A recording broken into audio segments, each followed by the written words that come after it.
Good morning friends, today is 22 नवंबर और हम discuss करने वाले हैं एक एडिटोरियल फ्रॉम द हिंदू। और मैं यहाँ पर इस तरह से एक्सप्लेन करूँगा आपको ताकि बुकैब, ग्रामर और रीडिंग स्किल ये सारी चीज़ें इम्प्रूव हो पाएँ। जिन लोगों को इंग्लिश से डर लगता है मैं उनको बता दूँ, English is a tool that you can use. English एक टूल है जिसे आप इस्तेमाल कर सकते हैं। यू विल अम्यूज, आप एंटरटेन होंगे, मज़े आएंगे आपको अगर आप ऐसा करते हैं तो। विद क्रिएटिविटी एंड क्यूरियोसिटी, अगर आपके अंदर क्रिएटिविटी करने की क्षमता है, कैपेबिलिटी है, तो उसे और होन कीजिए और अपनी क्यूरियोसिटी को और जगाइए ताकि इंग्लिश को एक टूल की भांति आप इस्तेमाल कर सकें। आज का हमारा एडिटोरियल है अलार्मिंग काउंट डाउन। अलार्मिंग का मतलब होता है चिंताजनक, जो हमें क्या दे, चिंता पैदा कर दे। काउंट डाउन यानी उल्टी गिनती, मैं लिख देता हूँ उल्टी गिनती, ठीक है। यानी कि अलार्मिंग, उल्टी गिनती स्टार्ट होगी तो जाहिर सी बात है कि अलार्मिंग यानी कि हमें चिंता हो गई है, थोड़ा सा हमें अलर्ट होना चाहिए। किस लिए, ये किसके ऊपर लिखा हुआ एडिटोरियल है मैं बता दूं। All nation must strive for, strive for का मतलब प्रयास करना या चाह होना, कुछ भी बोल सकते हो। Net zero carbon emission, emission का मतलब होता है उत्सर्जन होना, ठीक है, यह उत्सर्जन करना। बात एक ही है कि जितने भी राष्ट्र हैं, जितने भी देश हैं, उन्हें प्रयास करना चाहिए नेट जीरो कार्बन इमिशन के लिए। यानी कि सारे के सारे देश को ये प्रयास करना चाहिए कि वहाँ पे कार्बन उत्पन्न ना हो। अगर ऐसा होता है तो पृथ्वी का टेम्परेचर बढ़ेगा और एनवायरनमेंट बिल्कुल हमारे रहने लायक भी ही नहीं रहेगा यहाँ पर। क्लियर? तो इसके ऊपर लिखा हुआ पूरा एडिटोरियल है, इसकी जो भी बुकैब है, जैसे ये पन है, टार्डी है, ठीक है, मैं इसे एक्सप्लेन करने वाला हूँ और बताने वाला हूँ। ये बुकैब लगभग 8 से 10 है, यहाँ पे जो भी है लगभग 8 बुकैब है और मैं जानना चाहता हूँ कि 8 में से आपको कितनी बुकैब आती है, ठीक है, क्लियर है। और इसके बाद मैं क्यूज कराऊंगा और जो मैंने कल क्वेश्चन दिए थे ना, वो क्वेश्चन को मैं सॉल्व भी कराने वाला हूँ। आप ना एक काम कर सकते हो, वीडियो को लाइक कर सकते हो, शेयर कर सकते हो, ठीक है, अगर पसंद आ रही हो तो। क्लियर? एफर्ट थोड़ा सा भी अच्छा लग रहा है तो आप उसे थोड़ा सा कोशिश कीजिए लाइक करने की। स्ट्राइव का मतलब प्रयास करना होता है, ठीक है। एक्सर्ट मच इफर्ट, कोशिश करना, या एंडेवर भी आप बोल सकते हो, ये तो कई बार रिपीटेड है। पन का मतलब दो अर्थी वचन बोलना, यानी कि जिसके दो सेंस निकलते हों, ठीक है। सिंपल सी बात अगर मैं बात करूं, इसकी आलोचना करना, ठीक है। Make a play on words यानी कि शब्दों के साथ खेलना। टार्डी का मतलब सुस्त होता है, मंद होता है, हल्का पड़ जाना होता है। आफ्टर एक्सपेक्टेड और यूजुअल टाइम, मतलब हमें जो उम्मीद थी उससे वो काम समय पर नहीं हो पाया, उसे हम टार्डी बोलेंगे। ओवरशूट का मतलब लक्ष्य पार कर जाना। एम टू हाई, मतलब जो एम है वो काफ़ी हाई है और उसको पार कर जाना। इनफ्रक्चुअस का मतलब, ये भी इंपॉर्टेंट वर्ड है, व्यर्थ, निसफल, ठीक है, या बेकार, ये सारे के सारे सेंस इनफ्रक्चुअस के हैं और काफ़ी अच्छा वर्ड है। लार्ज हटा दीजिए, बड़ा होता है। रिट का मतलब याचिका होता है। Legal document issued by a court, जब कोर्ट एक लीगल डॉक्यूमेंट्स इशू करता है उसे रिट बोलते हैं, ठीक है। आप उसमें पढ़ोगे, कॉन्स्टिट्यूशन पढ़ोगे ना, तब मालूम पड़ेगा। गॉबलिंग, इस पर से हटा दीजिए, बाकी रह जाता है वो वाला सेंस है। गॉबलिंग का मतलब किसी को निगल जाना, खा लेना जल्दी जल्दी, ठीक है। निगलना, हड़प जाना। ईट हैस्टली विदाउट प्रॉपर च्यूइंग, मतलब उसे चबाना ही नहीं, निगल जाना ऐसे ही। निट पिकिंग का मतलब होता है minute and usual unjustified criticism, यानी कि क्रिटिसिज्म करना बहुत ही बारीकी तौर पे, जैसे हम जस्टिफाई ना कर सकें उस एंगल में, ठीक है। सिंपल सी बात, आलोचना करने के लिए होते हैं। हालांकि इसमें ज़्यादा इंपॉर्टेंट वर्ब तो नहीं थी, लेकिन पेपर में अगर आ जाए रीडिंग कॉम्प्रीहेंशन में तो समझना मुश्किल हो जाएगा। इसलिए अगर आप अपनी बुकैब ओवरऑल अच्छी करना चाहते हो, मैं ये नहीं कहता यही पे बुकैब आएगी, बट काफ़ी हेल्पफुल हो सकता है, ठीक है। अब मैं चलता हूँ, PYQ CHSL के हैं। इसमें दे रखा है आ स्पीच मेड विदाउट प्रिपरेशन, यानी कि स्पीच जो है बिना किसी तैयारी के देना या बोलना, तो उसको क्या बोलेंगे। यहाँ पे चार ऑप्शन है। पहला है यूलॉजी, बहुत ही इंपॉर्टेंट वर्ड है और कई बार आया हुआ है। इसका मतलब होता है एक फॉर्मल, किसी की प्रशंसा करना फॉर्मल वे में। मैं प्रशंसा लिख देता हूँ यहाँ पे तो ज़्यादा बेटर रहेगा, ठीक है, फॉर्मल तरीके से। क्रोनिकल का मतलब होता है कि काल का क्रम करना, या पुराने इतिहास का, जो जैसे मान लीजिए जब समय होता है कि पुराना समय, पहले 18वीं शताब्दी, फिर 19वीं, फिर 20वीं, 21वीं, इस तरह चलेगा ना, तो काल का क्रम होना, पुराने इतिहास लिखना, सिंपल सी बात है, हमें ये भी होता है इसका चेंज। ठीक है, पैरेबल का मतलब होता है स्टोरी, लेकिन स्टोरी किससे संबंधित होगी? एनिमल। अच्छा, आपको कमेंट करके बताना है कि अगर ये स्टोरी इंसान की होती, इंसान के कैरेक्टर होते एनिमल की जगह, तो हम इसे क्या कहते हैं? अगर एनिमल के कैरेक्टर है तो हम पैरेबल बोलेंगे, इंसान के क्या बोलेंगे? ठीक है, ठीक है, फिलहाल तो मैंने लिख दिया है फैबल यही आंसर है इसका, आपको मालूम होना चाहिए। क्लियर है? Extempore is your answer, without preparation के बोलना है, वो एक्सटेम्पोर कहलाता है। ठीक है, काफ़ी इंपॉर्टेंट वर्ड है, बहुत बार रिपीटेड है, तो आपको मालूम ही होना चाहिए। नेक्स्ट है, your year has 3 main part होना चाहिए। ठीक है, outer, middle and inner, 3 part होते हैं। सिंपल चीज़ में तो कोई बात ही नहीं है। प्लग का मतलब बंद करने से है, सब्जेक्ट का मतलब उद्देश्य हो सकता है, या फिर कोई मेन थीम हो सकती है। ठीक है, पार्ट इसका होगा, इवेंट का मतलब घटना होता है। अब ये मैंने 2 क्वेश्चन दे रखे हैं। ठीक है, आपको बताना है, इसमें तो एरर बताना है और इसमें आपको। क्लियर है? तो ये आपका असाइनमेंट है, आपको करना है ज़रूर। ठीक है, छोड़ना मत, ज़रूर करना। और ये कम्युनिटी में मैं जितनी भी क्वेश्चन डालता हूँ ना क्विज के फॉर्म में, उसे ज़रूर अटेम्प्ट किया करो और लाइक भी कर दिया करो। अगर लाइक करोगे तो थोड़ी सी रीच बन जाएगी और कुछ नहीं है। ठीक है, तो इतनी तो हेल्प कर दिया करो। और आपके, मुझे लगता है इंपॉर्टेंट क्वेश्चन है, ऐसा नहीं है कि कोई बेकार क्वेश्चन हो। ठीक है, तो ये थोड़ी सी मान लीजिए मेरी बात। अलार्मिंग काउंटडाउन, यानी कि एक चिंताजनक काउंटडाउन जो है शुरू हो चुका है, क्योंकि आप देख रहे हो कितना एनवायरनमेंट ख़राब हो रहा है, टेम्परेचर बढ़ता जा रहा है और कार्बन एमिशन भी बढ़ता जा रहा है हर एक देश का। जबकि पेरिस में एग्रीमेंट हुआ था, इसको ख़त्म करने की बात करी थी, 0 कार्बन एमिशन की बात करी गई थी 2030 तक या 50 तक कुछ। ठीक है, लेकिन वो भी पूरा नहीं हो पा रहा है। तो all nation must strive for, कोशिश करना चाहिए, प्रयास करना चाहिए नेट जीरो कार्बन एमिशन के लिए। क्लियर? इतना तो समझ में आ गया होगा। अब मैं सेंटेंस को हाईलाइट करता हूँ और फिर मैं इसे क्लॉज बाय क्लॉज ना एक्सप्लेन कर दूंगा। यहाँ तक सेंटेंस है आपका। अब देखिए ये कहना क्या चाहता है। अब यहाँ से देखिए क्या कहता है, the title of the United Nations latest report, ये वाला है टाइटल मतलब शीर्षक, यूनाइटेड नेशन लेटेस्ट रिपोर्ट, जो लेटेस्ट हाल फिलहाल की जो रिपोर्ट आई है ना, उसका जो शीर्षक है वो क्या है? ब्रोकन रिकॉर्ड, तोड़े हुए रिकॉर्ड, ऐसे रिकॉर्ड जो टूट चुके हैं। एज आ क्लेवर पन, पन का मतलब आलोचना मैंने बताया, यानी जिसके 2 मीनिंग निकले, कहना कुछ और चाह रहे और सेंस कुछ और है, वो वाली बात। यानी जो टाइटल था लेटेस्ट रिपोर्ट का, उसने मैं लिखा था broken records is a clever पन, ये चतुराईपूर्ण तरीके से आलोचना है। किस चीज़ की? देखें, नॉट ओनली, ठीक है, does it suggest that previous warning of the consequences of rising green house gas emission are being ignored, but also that the new ceiling are being breached. देखिए, पहले तो उन्होंने नॉट ओनली से स्टार्ट किया है। जब भी not only say sentence start किया जाएगा तो वो इन्वर्जन केस लगेगा। अगर आपको इन्वर्जन केस नहीं मालूम है तो आप शॉर्ट मेरी वीडियो है ना, उसमें जाइए, मैंने यहाँ पे एक्सप्लेन किया हुआ है। तो इन्वर्जन जब केस होता है तो क्या होता है, सब्जेक्ट से पहले हेल्पिंग वर्ब लगती है। ठीक, क्वेश्चन मार्क नहीं लगता है एंड में, देखिए। क्लियर है? ये बात ध्यान रखनी है आपको। अब क्या है, देखिए कि लास्ट में क्वेश्चन मार्क नहीं लगा, ध्यान रखना। तो लिखा है not only does it suggest that previous warning, पहले वाली जो वार्निंग थी, ऑफ द कंसिक्वेंसेज की रिजल्ट क्या होने वाले हैं, of rising green house gas, कि जो ग्रीन हाउस गैस बढ़ती जा रही है उसके कंसिक्वेंस क्या होने वाले हैं, ये बताया गया था। उसमें वार्निंग दी गई थी, आर बीइंग इग्नोर्ड। अब वो वार्निंग जो है क्या की जा रही है? इग्नोर की जा रही है। ठीक है, पैसे में बना हुआ, ध्यान रखना।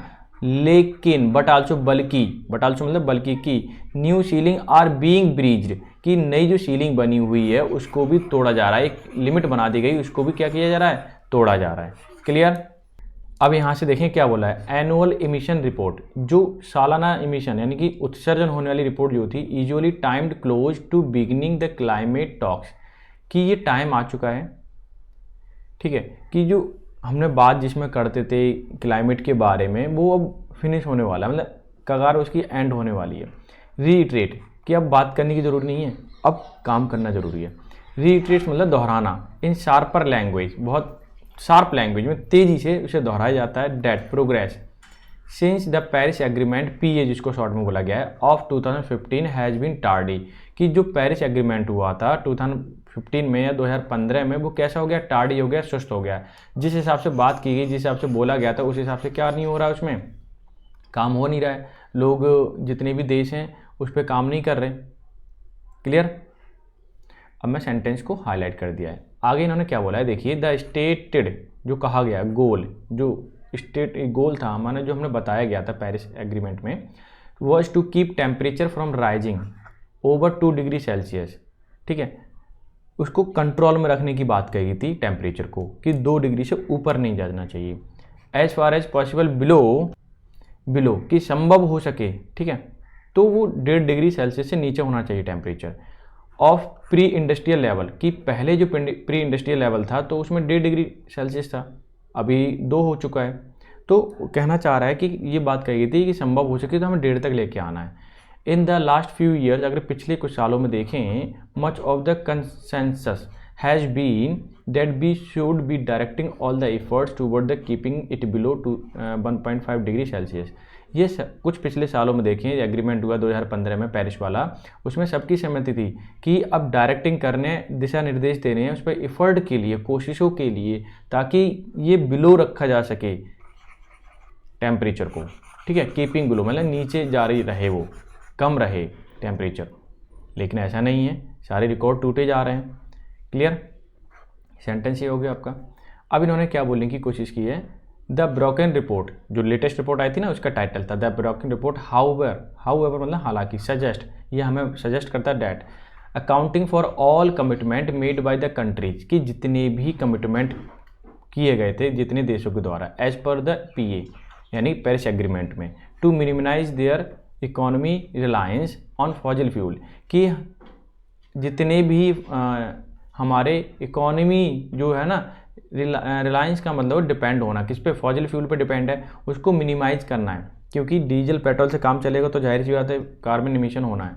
Temperature would still result in an overshoot of 2.5 degree Celsius to 2.9 degree Celsius by the end of the century. अगर यही दौर रहा, मतलब यही टेम्परेचर इस तरह से बढ़ता रहा, तो रिजल्ट ये होने वाला है कि टेम्परेचर इस सेंचुरी के अंत में यानी कि 2099 में लगभग 2.5 से लेकर के 2.9 डिग्री सेल्सियस होने वाला है, जो कि बहुत ही डेंजरस है।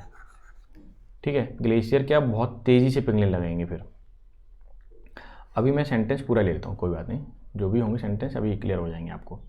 इसमें बोला है to keep temperature below 2 degree Celsius, अगर नीचे रखना है 2 डिग्री सेल्सियस से, emissions by 2030 must be cut 28% and for 1.5 degree Celsius. अगर 2030 तक हम 28% कार्बन इमिशन को कट कर देते हैं तो टेम्परेचर लगभग 1.5 हो सकता है।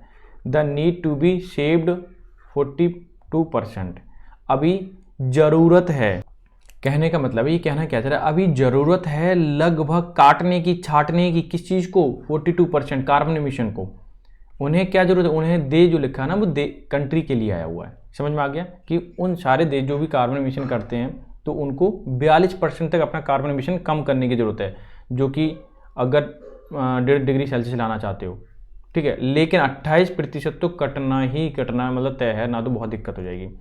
डेस्पाइट का मतलब के बावजूद, many countries having promise to be net zero.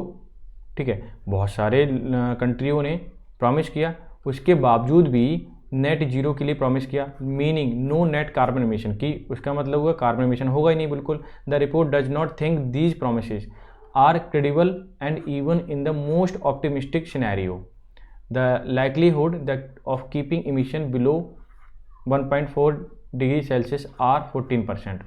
कि ये कहना चाह रहे हैं कि अगर कार्बन इमिशन जीरो की बात करेगी तो उस पर जीरो होना चाहिए। रिपोर्ट हमें ये रिपोर्ट डज नॉट थिंक, जो रिपोर्ट इस बात को सोचती नहीं है कि जो प्रॉमिस हुए हैं आर क्रेडिबल, वो विश्वसनीय है या नहीं है।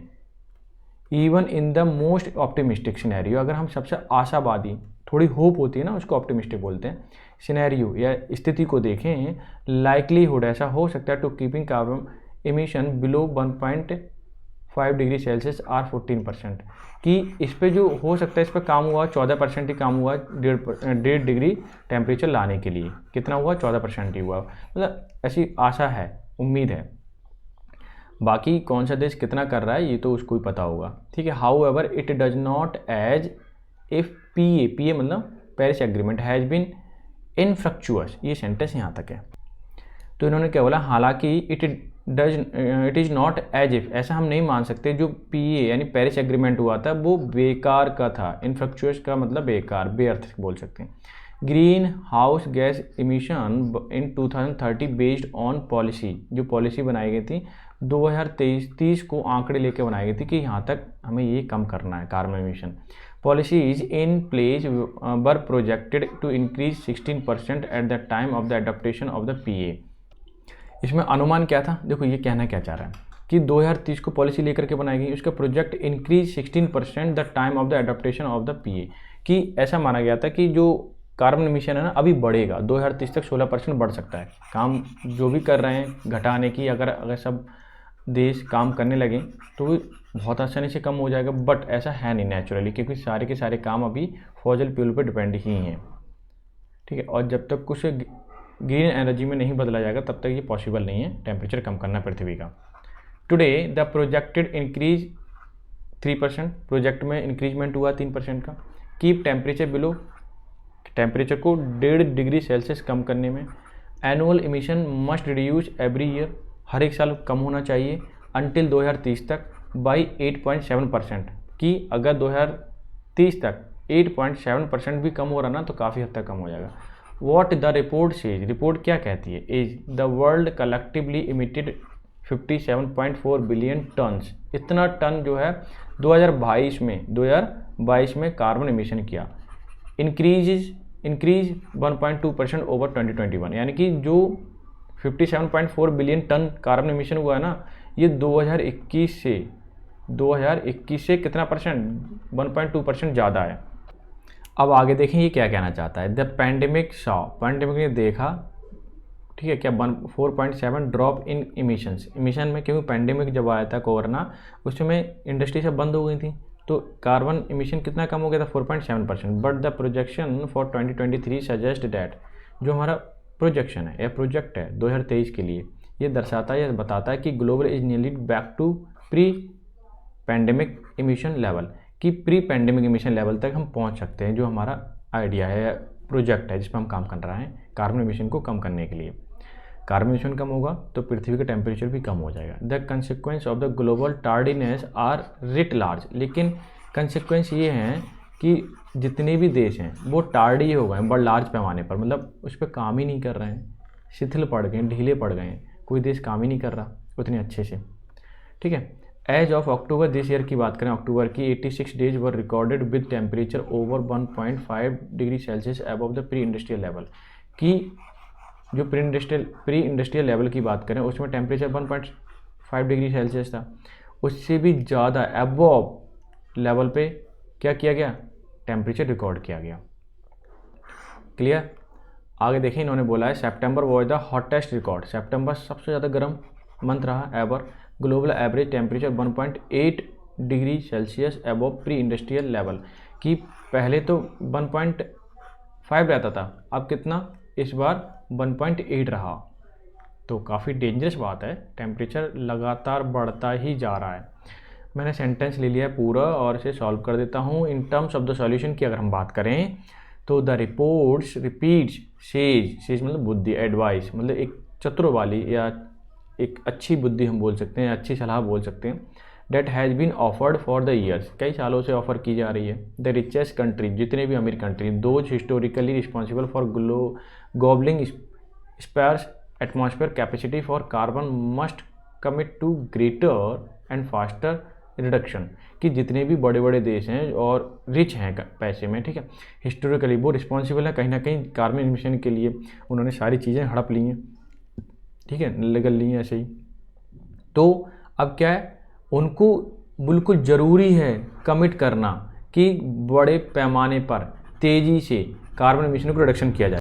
क्या किया जाए? कार्बन को रिडक्शन किया जाए या कम किया जाए। While legalese the nitpicking मतलब आलोचना करना। Have been characteristics of the climate summit, कि क्लाइमेट की जितनी भी सभाएं होती हैं, समिट होती हैं, उसके मेन क्या है, एक दूसरे को आलोचना ही करते हैं। Precious little time remain for the world to get its act together, preciously देखें तो बहुत कम समय बचा हुआ है, बहुत कम समय बचा हुआ कि वर्ल्ड एक साथ इन चीज़ों पर काम करे। अगर नहीं करता है तो टेम्परेचर बढ़ जाएगा और ग्लेशियर पिघलने लगेंगे और जितने समुद्र के आसपास के हैं ना शहर, वो सबसे पहले डूबेंगे। क्लियर? वो तो आपको पता ही है कि अगर टेम्परेचर बढ़ता जाएगा क्या क्या होगा, उस पर नहीं जा रहा। फिलहाल इन चीज़ों का ध्यान रखिए, ठीक है। मैं तो ये सबसे बोलूँगा कि आप गाड़ी कम से कम चलाएं, साइकिल का यूज़ कर सकते हैं, ठीक है। इस तरह की चीज़ों से बचें जिससे टेम्परेचर बढ़ रहा है या कार्बन ज़्यादा हो रहा है, ठीक है। तो आज का एडिटोरियल कैसा लगा और वोकैब कैसी लगी, क्यूज कैसा लगा, ज़रूर बताएं मुझे कमेंट करके। आंसर दिया है आपने, नहीं दिया है, और ये जो क्वेश्चन मैंने कल के दिए वो भी ज़रूर करना, ठीक है। तो मिलते हैं नेक्स्ट सेशन में, तब तक के लिए bye bye, take care, have a good day.